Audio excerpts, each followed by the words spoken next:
Welcome to another quickfire AFL Fantasy team analysis video for 2025. Today we're heading down to the Cattery and we're having a look at some Geelong Cats.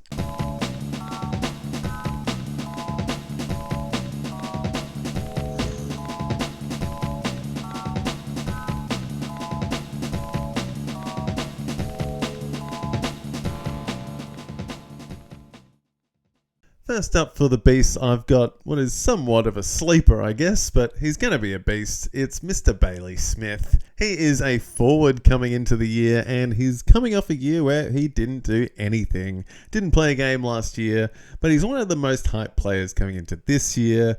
That ACL kept him out, and now he's back, but he's at a new club in Geelong, and he's being pipped to go into the midfield role already. He could be one of the best forwards in this entire pool this year, because he'll be an on-baller at Geelong, and possibly a wingman as well. He accumulates a lot of the footy, and gets open for a lot of easy marks, and also gets forward for goals. With such a forward drought this year, once again, I would be pulling the trigger pretty early on Bailey Smith this year and could see him going as early as the second round in a lot of drafts this year. Max Holmes is an up-and-coming cat at Geelong and he has defender status this year. After Bailey Smith, I think he is the next hyped player at the Cats because he is very, very young. He had a breakout year last year, bumping his average up by almost 20 points in his fourth year. He didn't get too many CBAs to begin with, but in round 10, something switched at Geelong and Holmes was getting 50% plus CBA time. He was also deployed as a swingman defender and racked up a plenty of marks as well. He's turning 23 this year, and with 76 games under his belt now, I do reckon he could be primed for an even bigger year than last year this year, and a sweet breakout option. He could get close to 100, and I'm thinking he could get 97 this year. Close to it. The big man down the back for the Cats is next in the form of Tom Stewart. He's just a staple in defense the last few seasons. Stewart just gets it done as consistently as any other. Last year he notched up what was his worst average actually in the last 4 years, but that did include 2 games where he was subbed off on 26 and 47. So obviously a little red flag there with the injury proneness. But also, if you take out those 2 games and look back at the other averages over the years, you could say he could potentially get back to a 90-plus average this year. He is a very safe option. Just hopefully the body stays right this year, and I reckon he is easily a 90-plus defender.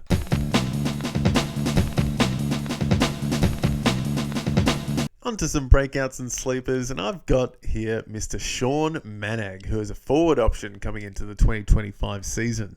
Manag is a mature age small forward from the 2023 draft. He played 2 games in early rounds of last year and then spent 3 months at VFL level only to come back into the squad full-time after round 17. He came back with a massive 20 disposal, 14 tackle, 115 point game versus the Hawks and went on to average 84 from then onwards in 2024. I genuinely think he could be one of the top forwards from this year because he had some amazing VFL stats from his draft year and a mature age recruit. Cats love the old guys.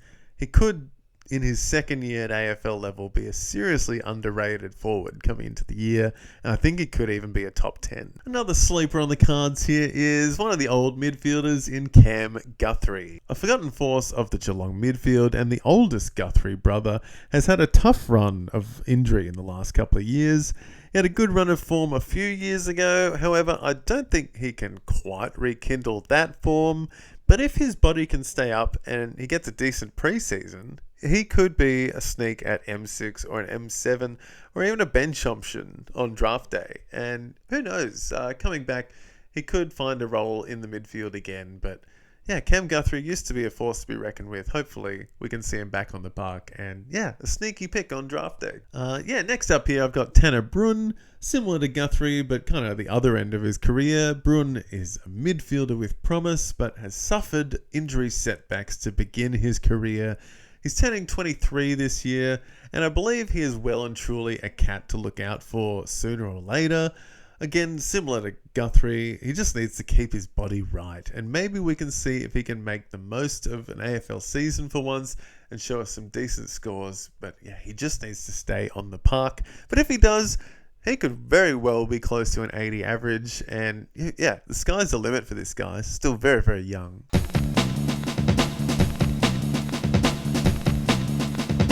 On to an interesting rookie in my eyes in the form of Toby Conway, who is a ruckman for the Cats.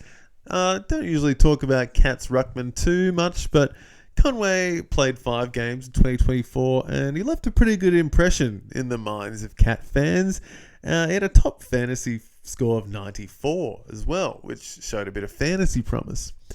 Geelong have been screaming for a serious ruckman for a while now, and with Stanley and Blixavs well into their 30s, Conway seems like the next ruckman of choice for Chris Scott, I'd think.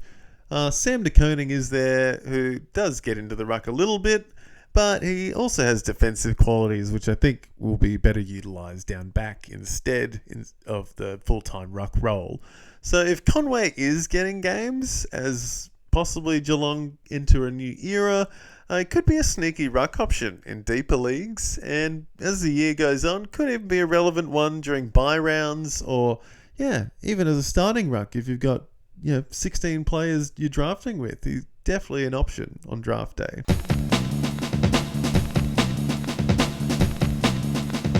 One of the ones to beware here for Geelong coming into 2025 is the old dog Patrick Dangerfield. He's had a few niggles the last few years, and he is 35 years old. He keeps getting held back by these little minor injuries and things. He still has that gut running in him, and he puts in 100% when he is on the field, but I just don't see him playing a whole season ever again. And you know what, he might even be commentating by the season end a bit more, so we might not even see him on the park by the end of this year, I think. So just one not to pull the trigger on draft day. You could definitely find better options in your midfield. So there you have a few Geelong Cats to keep an eye on fantasy-wise coming into 2025. Hope I gave you some insight with this video, and if you liked it at all, please consider liking and subscribing. And yeah, stay tuned for the next one. Gonna get down the ladder a bit more with some Gold Coast Suns next, so stay tuned for that. See you then.